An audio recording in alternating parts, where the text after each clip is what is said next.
السلام علیکم ورحمۃ اللہ تعالی وبرکاتہ۔ نحمده ونصلی ونسلم علی رسولہ الکریم، اما بعد فاعوذ باللہ من الشیطان الرجیم، بسم اللہ الرحمن الرحیم۔ ان اللہ وملائکتہ یصلون علی النبی یا ایہا الذین آمنوا صلوا علیہ وسلموا تسلیما۔ اللہم صلی علی سیدنا ومولانا محمد معدن الجود والکرم وآلہ الکرام وابنہ الکریم وبارک وسلم صلاۃ وسلاما علیک یا رسول اللہ صلی اللہ تعالی علیہ وسلم۔ سورہ فاتحہ آیت نمبر 5 کی تفسیر جاری ہے۔ اللہ تبارک و تعالی فرماتا ہے اہدنا الصراط المستقیم، ہمیں سیدھے راستے پر چلا۔ تو اس کے تعلق سے کچھ باتیں عرض کی گئی تھی کہ ہدایت کے بغیر عبادت قابل قبول نہیں ہوتی، عبادت مقبول ہو جائے اس کے لیے ہدایت ہونا ضروری ہے۔ یہ اس سے پہلے والی آیتوں سے اس کا تعلق سمجھاتے وقت یہ باتیں عرض کی گئی تھی کہ بسا اوقات ایسا ہوتا ہے کہ عبادت تو خوب زیادہ کی اور عبادت کی کثرت ہے، لیکن ہدایت نہ ہونے کی وجہ سے اس عبادت کا کوئی فائدہ نہیں۔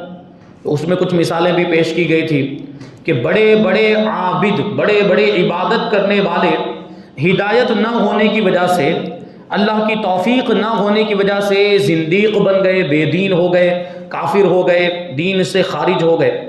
اس میں ابلیس کی مثال دی گئی تھی کہ حضرت آدم علیہ السلام کو سجدہ نہ کرنے کی وجہ سے اتنا بڑا عابد، عبادت گزار ہونے کے باوجود اور اتنا بڑا علم والا ہونے کے باوجود اللہ کی بارگاہ سے اس کو ہانک دیا گیا۔ اللہ کے حکم پر عمل نہ کرنے کی وجہ سے حضرت آدم علیہ السلام کو سجدہ نہ کرنے کی وجہ سے اور تکبر کرنے کی وجہ سے کافر ہو گیا ابلیس۔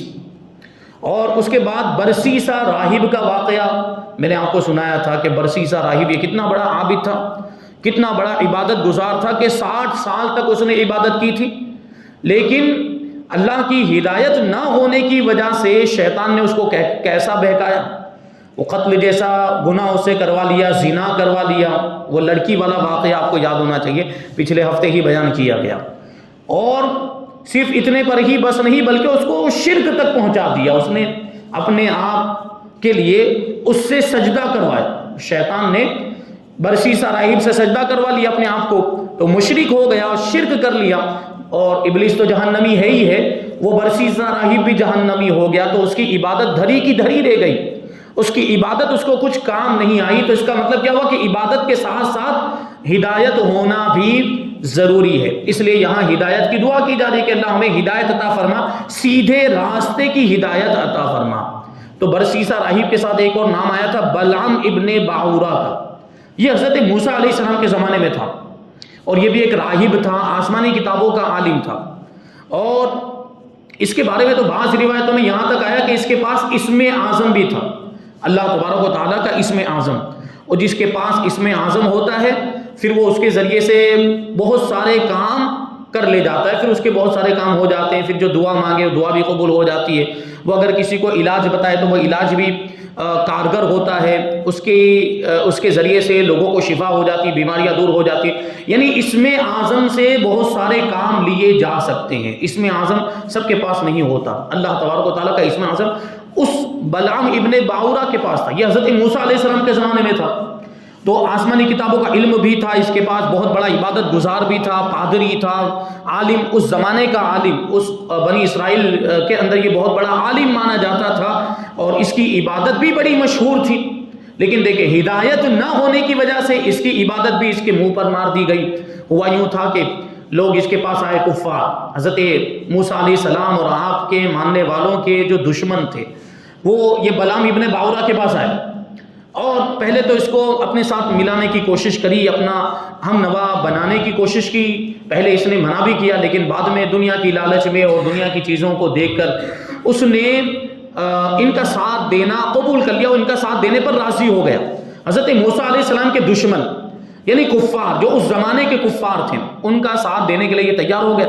ان لوگوں نے اس کو کہا، اس کو اس بات پر آمادہ کیا بلعام ابن باعورہ کو کہ وہ حضرت موسیٰ علیہ السلام کے خلاف دعا کرے، معاذ اللہ، یعنی وہ حضرت موسیٰ علیہ السلام کے وہ تو دشمن تھے، اور چونکہ اللہ کے نبی کے ساتھ اللہ کی مدد ہوتی ہے، کفار ویسے اللہ کے نبی کا کچھ بگاڑ نہیں پاتے، اللہ کے نبی کو ویسے نقصان نہیں پہنچا پاتے، تو کفار اپنے اعتبار سے جو بھی ہو سکتا ہے وہ کوشش کرتے ہیں، تو انہوں نے تلوار کے ذریعے، جنگ کے ذریعے، دوسری چیزوں کے ذریعے سے حضرت موسیٰ علیہ السلام کو نقصان پہنچانے کی کوششیں کی، لیکن وہ ان کوششوں میں ناکام ہوئے۔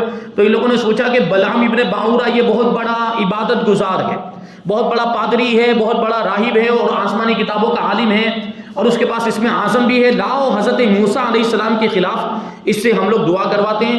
تو معاذ اللہ ان کے گمان کے مطابق یہ اگر دعا کر دے گا، بلعام ابن باعورہ دعا کر دے گا، تو حضرت موسیٰ علیہ السلام معاذ اللہ ختم ہو جائیں گے، حضرت موسیٰ علیہ السلام کی وجہ سے جو ہمیں نقصان پہنچ رہا ہے وہ نقصان کا سلسلہ بند ہو جائے گا، حضرت موسیٰ علیہ السلام یہ ان سے ہم کو چھٹکارا مل جائے گا، یہ سوچ کر وہ بلعام ابن باعورہ کے پاس گئے تھے، اور وہ بھی دنیا کی لالچ میں آ کر اس نے بھی معاذ اللہ حضرت موسیٰ علیہ السلام کے خلاف دعا کر دی۔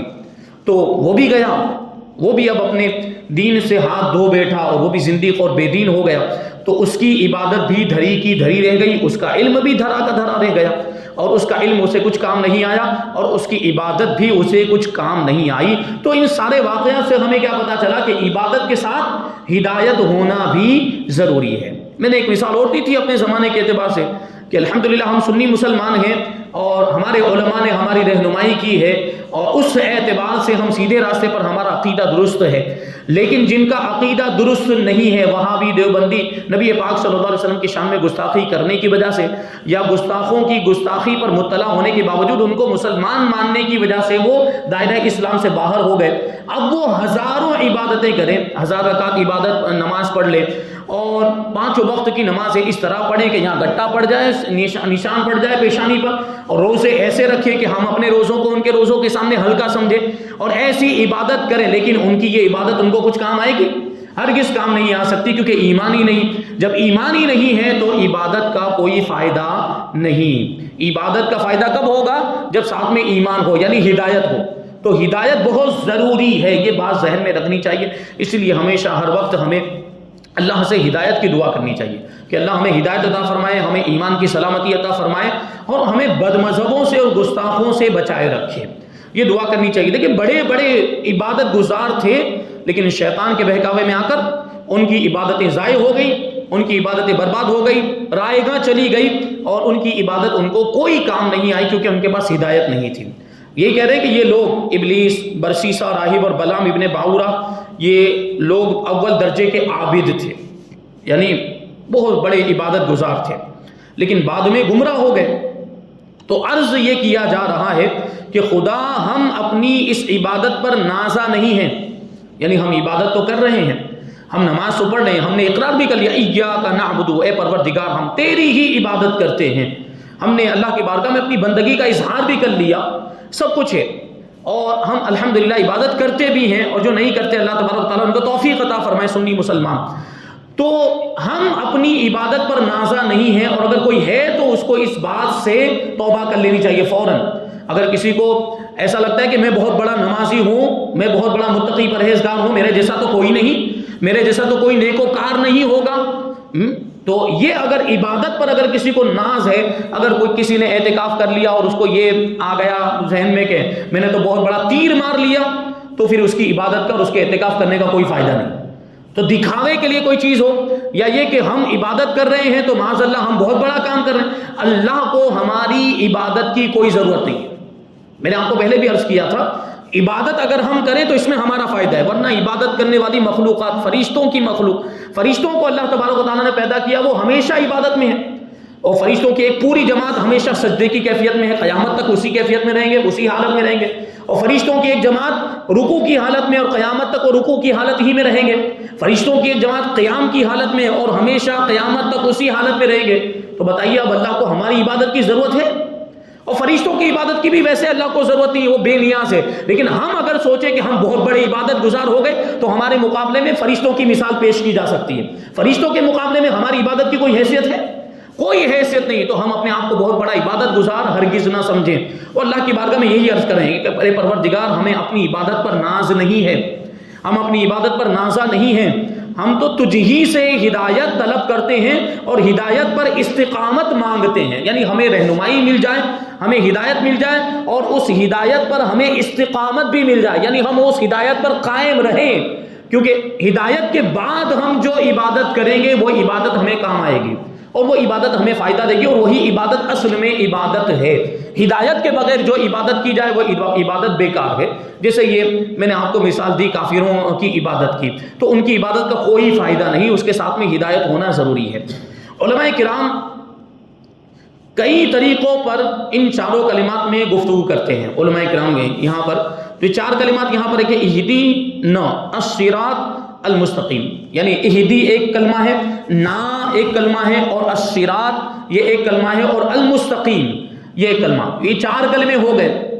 اہدینا نہیں، یہ اہدینا دو کلموں سے مل کر بنا ہے۔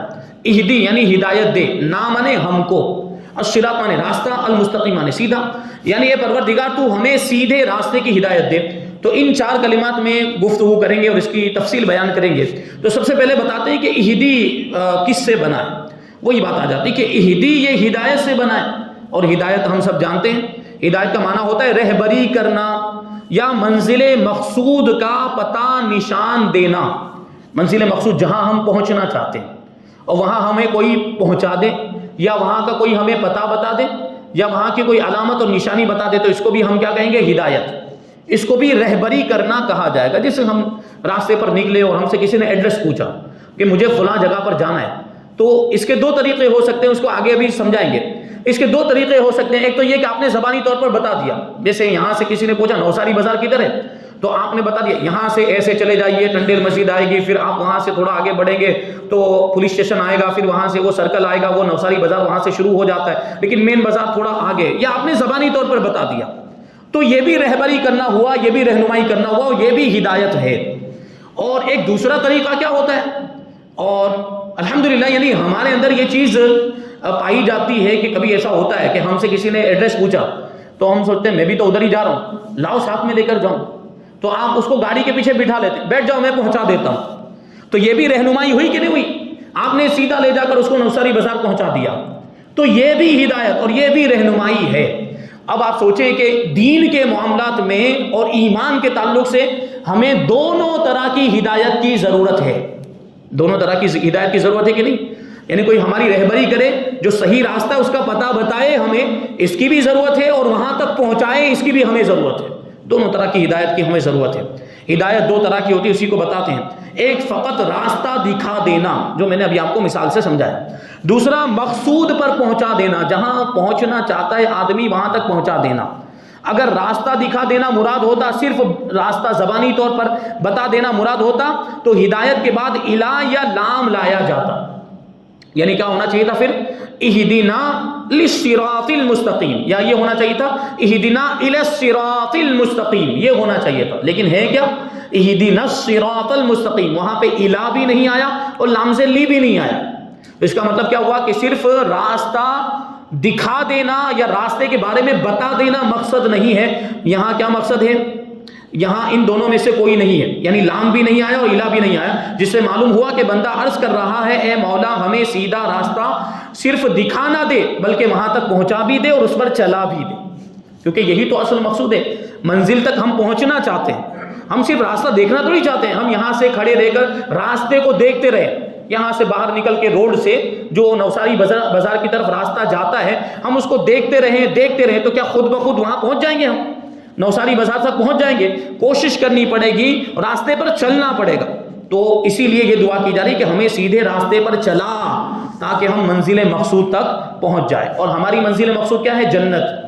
تو سیدھے راستے پر چلیں گے تبھی جنت تک پہنچ پائیں گے، ٹیڑھے میڑھے راستے پر چلے یا کسی غلط راستے پر چلے گئے تو ہم نہیں پہنچ پائیں گے۔ ہمیں نوساری بازار جانا ہے تو ادھر سے یہ ٹنڈیل مسجد کی جانب ہمیں نکلنا ہوگا، تب ہم نوساری بازار پہنچ پائیں گے۔ اگر ہمیں نوساری بازار جانا ہے اور چنی روڈ کی طرف نکل گئے تو نوساری بازار پہنچ پائیں گے؟ نہیں پہنچ پائیں گے، یا پہنچیں گے بھی تو بہت دھوم دھام کے پہنچیں گے، کہ مان لو یہاں پہنچ بھی گئے، ادھر سے نکل گئے وہ دوسرے راستے پر، تو وہاں سے گھوم کر ہو سکتا ہے کوئی بتا دے آپ ادھر سے ہو جاؤ، تو تکلیف ہوگی، اس میں دشواری کا سامنا کرنا پڑے گا سیدھا راستہ چھوڑ کر۔ تو ہمیں نہ تو غلط راستے پر جانا ہے نہ ہی ٹیڑھے میڑھے راستے پر جانا ہے، ہم کو سیدھے راستے پر جانا ہے تاکہ آسانی کے ساتھ ہم اپنی منزل تک پہنچ جائیں۔ تو اسی کو بتاتے ہیں کہ ہم یہ دعا کر رہے ہیں کہ پروردگار ہمیں صرف سیدھا راستہ دکھانا، بلکہ اس پر وہاں تک پہنچاؤ اور اس راستے پر چلا بھی دے، کیونکہ راستے میں راہ ہمار بہت ہیں، یعنی بھٹکانے والے بہت لوگ ہیں، شیطان بھی ہے، خواہشات نفسانی بھی ہے۔ جو دین کی بات کریں، ایمان کی بات کریں تو شیطان بھی بہکاتا ہے، خواہشات نفسانی ہے، اس کی وجہ سے، نفس کی وجہ سے بھی آدمی کبھی منزل تک نہیں پہنچ پاتا۔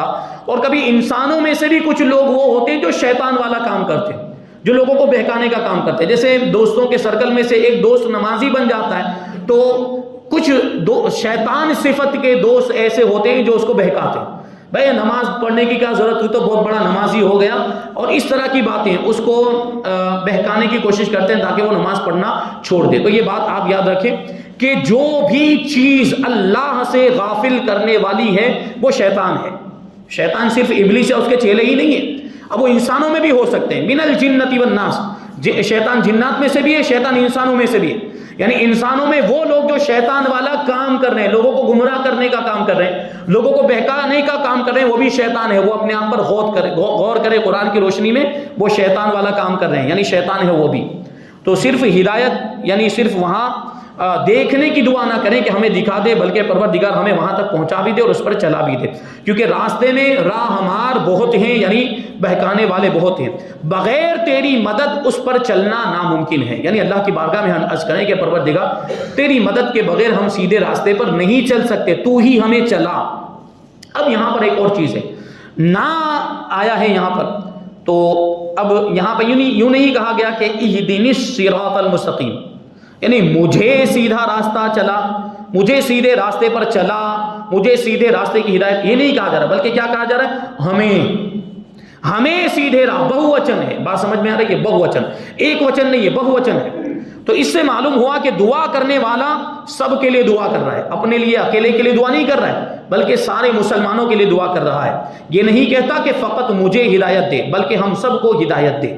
تو اس جمع میں، اس بہو وچن میں چند فائدے ہیں۔ بہو وچن کا جو لفظ لایا گیا ہے اور جمع کا جو صیغہ لایا گیا اس میں چند فائدے ہیں۔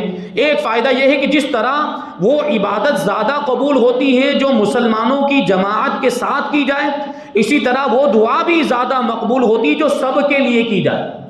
اس سے پہلے جو ایاک نعبد آیا تو اس میں یہ بات کہی گئی تھی کہ ہم تیری عبادت کرتے ہیں، اس میں سب کو شامل کیا جا رہا ہے، اور جماعت کے ساتھ جو نماز پڑھی جائے وہ زیادہ قبول ہوتی ہے اللہ کی بارگاہ میں، اور سب کو شامل کرنے میں بھی قبولیت کی امید بڑھ جاتی ہے، کیونکہ ہم نے جب یہ کہہ دیا کہ ہم تیری عبادت کرتے ہیں تو سارے مسلمان اس میں آ گئے، سارے ایمان والے اس میں آ گئے، اب اللہ کے ولی بھی تو اس میں آ گئے، انبیاء کرام بھی تو اس میں آ گئے، تو ان کی تو عبادتیں قبول ہوتی ہیں اللہ کی بارگاہ میں، تو ان کے ساتھ ہماری بھی قبول ہو جائے، یہ مقصد ہوتا ہے۔ تو ہم یہاں دعا کر رہے ہیں تو دعا میں بھی یہی چیز ہونی چاہیے کہ ہم صرف اپنے لیے دعا نہ کریں بلکہ سارے مسلمانوں کے لیے دعا کریں، تو پھر اس دعا کی قبولیت کی امید بڑھ جاتی ہے اور ایسی دعا جلدی قبول ہوتی ہے۔ تو یہ تو یہاں قرآن کے اندر ہمیں دعا سکھائی گئی، ویسے بھی اگر ہم کوئی دعا کریں، ہم اپنی زبان میں بھی اگر کوئی دعا کریں تو سب کے لیے دعا کرنی چاہیے، اے پروردگار ہم سب کو یہ عطا فرما، ہم سب کو یہ دے دے، ہم سب کو ہدایت عطا فرما، ہم سب کا بھلا فرما دے، یہ اس طرح دعا کرنی چاہیے، تو وہ دعا جلدی قبول ہوتی ہے۔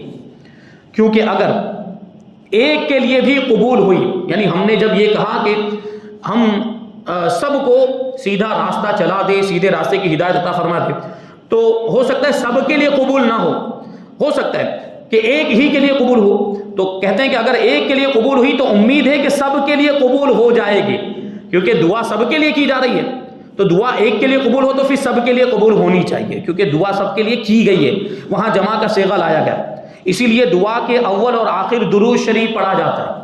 ہم درود شریف پڑھتے کہ نہیں، دعا کے شروع میں بھی درود شریف پڑھتے ہیں اور دعا کے آخر میں بھی درود شریف پڑھتے ہیں، کیونکہ درود شریف یقیناً قبول ہوتا ہے، درود شریف یقیناً اللہ کی بارگاہ میں پہنچتا ہے۔ تو ہم درود شریف اس لیے پڑھتے ہیں، اللہ تبارک و تعالیٰ کی رحمت سے یہ امید کرتے ہیں کہ وہ درود شریف ضرور قبول کرے گا۔ ہم نے شروع میں بھی درود شریف پڑھا ہے، آخر میں بھی درود شریف پڑھا ہے، تو درود شریف تو ضرور قبول ہونے والا ہے۔ اب اللہ تبارک و تعالیٰ کی رحمت سے یہ بات بہت بعید ہے، اور یہ بات تقریباً ناممکن ہے کہ وہ آگے پیچھے کی چیز کو تو قبول کر لے اور بیچ کی چیز کو چھوڑ دے۔ یعنی جب درود شریف قبول ہوگا تو ہم اللہ کے فضل سے یہ امید رکھتے ہیں کہ بیچ میں جو دعا ہے وہ بھی قبول ہو جائے، تو درود شریف کی برکت سے وہ دعا بھی قبول ہو جاتی ہے۔ وہی کہتے ہیں رحمت الہی سے امید قوی ہے کہ وہ درمیان کی دعا کو بھی نہ چھوڑے گا، بلکہ آس پاس کے درود شریف کی برکت سے دعا کو بھی قبول فرمائے گا۔ دوسرے اس لیے کہ اگر ایک شخص ہدایت پر آ گیا، ہدایت کی دعا سب کے لیے کی جا رہی ہے، تو اگر ایک شخص ہدایت پر آ گیا اور باقی سب گمراہی رہ گئے تو گمراہوں میں اس ایک کی زندگی دشوار ہو جائے گی۔ ایک آدمی ہدایت پر، باقی سب گمراہی کے کام کر رہے ہیں، تو اس کو دشواری کا سامنا ہوگا، مشکلوں کا سامنا ہوگا، کیونکہ اگر ایک شخص ان سب کی موافقت کرے، یعنی ان کی طرح یہ بھی ہو جائے تو یہ بھی گمراہ ہو جائے گا، اور اگر مخالفت کرے، ان کے خلاف جائے تو دشمنی پیدا ہوتی ہے اس کی وجہ سے، اور آپس میں پھر اختلاف اور ناچاتیاں پیدا ہوتی ہے، اور زندگی اس کی وجہ سے تلخ ہو جاتی، مشکل اور دشوار ہو جاتی ہے۔ بس یہی ضروری ہے کہ سب کو ہدایت ملے تاکہ ان سب کی دونوں زندگیاں درست ہو جائیں، سب کی زندگیاں، یہاں کی زندگی بھی اور آخرت کی زندگی بھی صحیح ہو جائے، اس لیے ہدایت کی دعا کی جاتی ہے، تو سب کے لیے دعا کی گئی۔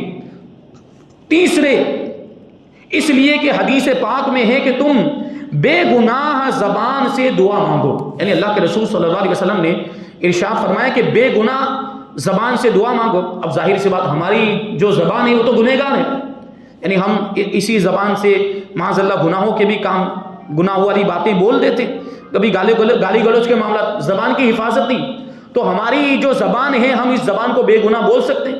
وہ صحابہ کرام نے عرض کیا تھا، صحابہ کرام نے عرض کیا یا رسول اللہ بے گناہ زبان ہم کہاں سے لائیں، یعنی ایسی زبان جس زبان سے کبھی کوئی گناہ والی بات نہ بولی گئی ہو، ایسی زبان ہم کہاں سے لائیں گے؟ تو اس پر دیکھیں غور کرنے کی بات، اللہ کے رسول صلی اللہ علیہ وسلم نے ارشاد فرمایا کہ ہر ایک دوسرے کے حق میں دعا کرے کہ اپنی زبان اپنے لیے گنہگار ہے لیکن دوسرے کے لیے گنہگار نہیں ہے۔ بات سمجھ میں آئی؟ یعنی ہر آدمی کو دوسرے کے لیے دعا کرنی چاہیے، وہ ہمارے لیے دعا کرے، ہم اس کے لیے دعا کریں، تو اس طرح جو دعا کی جاتی ہے وہ دعا زیادہ قبول ہوتی ہے، اور ہمارے حق میں ہماری زبان گنہگار ہو سکتی ہے لیکن دوسرے کے حق میں وہ گنہگار نہیں ہے۔ اور ظاہر سی بات ہے، ہم دوسرے کے لیے دعا کریں گے تو دل سے ہی کریں گے، دل سے کریں گے تو اس میں ایک خلوص ہوتا ہے، اور اس وجہ سے بھی وہ دعا قبول ہوتی ہے۔ تو اس سے معلوم ہوا کہ دعا کی مقبولیت کا راز یہ ہے کہ سب کے لیے کی جائے، سب کو دعا میں شامل کیا جائے۔ جو چاہیے کہ میری دعا بارگاہ، جو چاہے کہ میری دعا بارگاہ الہی میں مقبول ہو، وہ اپنے ساتھ سب کے لیے دعا کرے اور کہے کہ اے اللہ ہم سب کو یہ عطا فرما، ہم سب کو یہ دے دے، ہم سب کو یہ نعمت مل جائے، اس طرح اس کو دعا کرنی چاہیے۔ خیال رہے کہ کافروں کے لیے ایمان ہدایت ہے۔ اب ہدایت الگ الگ چیز الگ الگ طریقے کی ہو سکتی ہے، کافروں کے لیے ایمان ہی ہدایت ہے، ایمان ان کو مل جائے وہ سب سے بڑی ہدایت ہے، اور مومن کے لیے تقوی، مومن کے پاس تو ایمان ہے الحمدللہ، ہم مومن ہیں، تو اب ہمارے لیے ہدایت کیا ہوگی؟ اب ہمارے لیے ہدایت یہ ہوگی کہ ہمیں تقوی مل جائے، ہمیں پرہیزگاری مل جائے، ایمان کے ساتھ اب ایمان کو اور مضبوط کرنا ہے اور ایمان میں اور ہمیں ترقی کرنی ہے، تو ہمیں کیا کرنا پڑے گا؟ تقوی اور پرہیزگاری اختیار کرنی پڑے گی۔ تو ہم جو ہدایت کی دعا کرتے ہیں اس کا مطلب کیا ہے کہ ہم تقوی مانگ رہے ہیں، ہم پرہیزگاری کی دعا کر رہے ہیں، اور پہلے سے اگر کوئی متقی ہے اور وہ ہدایت کی دعا کرے تو پھر اس کے لیے ہدایت کیا ہوگی؟ وہ فرماتے کہ متقی کے لیے کمال تقوی، یعنی تقوی میں اور آگے بڑھنا اور تقوی کو اور مکمل کرنا، یہ اس کے لیے اب دعا ہوگی۔ اور پھر کچھ تو اللہ کی بارگاہ کے نہایت مقبول بندے ہیں، وہ بھی ہدایت کی دعا کرتے ہیں، تو ان کے لیے ہدایت کیا ہوگی؟ تو فرماتے ہیں مقبولوں کے لیے قرب الہی، یعنی اللہ کا قرب حاصل ہو جانا، اللہ کی نزدیکی حاصل ہو جانا، پھر یہ ان کے لیے ہدایت ہوگی۔ اور لیکن کچھ بندے تو ایسے جو پہلے سے مقرب ہیں، جن کو پہلے سے قرب الہی حاصل ہو چکا ہے، وہ بھی ہدایت کی دعا کرتے ہیں، جیسے انبیاء کرام اور ہمارے نبی پاک صلی اللہ علیہ وسلم، تو ان سے بڑا تو کسی کا مقام نہیں اور ان سے زیادہ تو اللہ کا کوئی قریبی نہیں ہو سکتا، وہ تو پہلے سے مقرب ہے، وہ تو پہلے سے اللہ کی بارگاہ کے قریبی ہیں، ان کو تو قرب الہی پہلے سے ہی حاصل ہے۔ تو حضور پاک صلی اللہ علیہ وسلم بھی تو نماز میں یہ دعا کرتے تھے، اہدنا الصراط المستقیم۔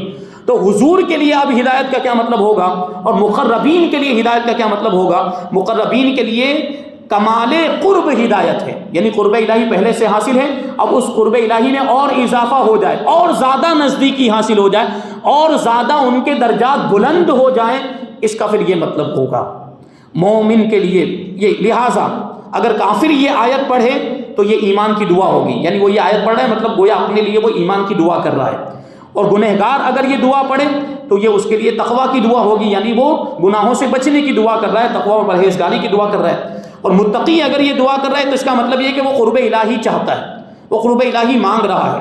لہٰذا اس آیت سے یہ نہیں کہا جا سکتا کہ معاذ اللہ حضور صلی اللہ علیہ وسلم بھی گنہگار تھے، یعنی وہ سب کے اعتبار سے ہدایت کے درجات الگ الگ ہیں، جیسا جس کا مرتبہ ویسا ہدایت کا معنی اور مطلب ہوگا۔ ورنہ وہ یہ آیت کیوں پڑھتے تھے؟ حضور پڑھتے تھے، اس کا مطلب کیا ہے؟ حضور معاذ اللہ گنہگار نہیں تھے، بلکہ حضور اپنے درجات کی بلندی کے لیے پڑھتے تھے، کمال قرب کے لیے پڑھتے تھے۔ تو یہ ہوا۔ دیکھو بھٹی، ابھی آپ بھٹی کے مقصد کو دیکھیں۔ بھٹی گندے لوہے کے لیے صفائی کا ذریعہ ہے۔ بھٹی کے اندر گندا لوہا ڈال دیا جائے تو وہ صاف ستھرا ہو جاتا ہے، وہ سیکل ہو جاتا ہے۔ تو ایک تو بھٹی کا یہ کام ہوا، لیکن کبھی کبھی ایسا ہوتا ہے کہ پہلے ہی سے وہ لوہا صاف ستھرا ہوتا ہے، لوکھنڈ کو بھٹی میں ڈالا جاتا ہے تو وہ پہلے سے صاف ستھرا، اب اس کو صاف کرنے کے لیے نہیں ڈالا جاتا ہے، اب اس دوسرا مقصد ہوتا ہے۔ تو کہتے ہیں صاف لوہے کو پرزہ بنا کر قیمتی بنانے کے لیے اس میں ڈالا جاتا ہے، یعنی کچھ نہ کچھ اس کے لیے، اس سے لوہا جو پہلے سے صاف ہے اس کو ڈالنے کا مقصد ہوتا ہے کہ یا تو اس کے ذریعے سے کوئی اوزار بنائیں گے، کوئی ہتھیار بنائیں گے، یا کوئی کام میں آنے والی چیز بنائیں گے۔ اب یہ مقصد ہوتا ہے، صاف لوہا ڈالنے کا یہ مقصد ہوتا ہے۔ گندا لوہا ڈالنے کا کیا مقصد ہوتا ہے؟ کہ وہ صاف ہو جائے۔ اور صاف لوہا ڈالنے کا مقصد یہ ہوتا ہے کہ اس سے کوئی پرزہ بنا لیا جائے۔ اور سونے کو بھی تو بھٹی میں ڈالا جاتا ہے، تو کیا سونے کو صاف کرنے کے لیے؟ نہیں، سونے کو زیور بنانے کے لیے ڈالا جاتا ہے، تاکہ وہ محبوب کا قریبی ہو جائے، محبوب کے گلے کا ہار بن جائے، محبوب کے گلے کے۔ تو بھٹی کا مقصد الگ الگ ہو گیا۔ آپ بات سمجھ میں آ گئی؟ تو ہدایت سب کے اعتبار سے الگ الگ ہوئی۔ میں نے آپ کو کہا کہ کافر اگر ہدایت کی دعا کرے تو وہ ہدایت اس کے لیے ایمان کی دعا ہوگی، اور اگر کوئی مومن دعا کر رہا ہے اس کا مطلب یہ کہ گناہوں سے بچنے کی دعا کر رہا ہے، اور کوئی اللہ کی بارگاہ کا مقبول دعا کر رہا ہے تو قرب الہی کی دعا ہوگی۔ اور پہلے ہی سے کوئی قرب الہی حاصل کر چکا ہے، پہلے ہی سے کوئی مقرب ہے، تو اس کا مطلب یہ کہ وہ اپنے قرب میں اور زیادہ اضافہ کرنے کے لیے دعا کر رہا ہے، یہ اس کے لیے یہ اس کا مطلب یہ ہوگا۔ بہرحال اور بھی بہت ساری باتیں ہیں اس میں۔ الصراط کا مطلب کیا ہوتا ہے، المستقیم کا کیا مطلب ہوتا ہے، سیدھا راستہ، اور پھر ٹیڑھے راستے سے کیا مراد ہے۔ انشاءاللہ اور بھی بہت ساری باتیں ہم آئندہ درس میں شامل کریں گے۔ اللہ تبارک و تعالیٰ کی بارگاہ میں دعا ہے کہ جو کچھ بھی بیان ہوا اس پر ہم سب کو عمل کرنے کی توفیق عطا فرمائے، اور نور قرآن سے ہم سب کے دلوں کو روشن اور منور فرمائے۔ وما علینا الا البلاغ۔ الفاتحہ۔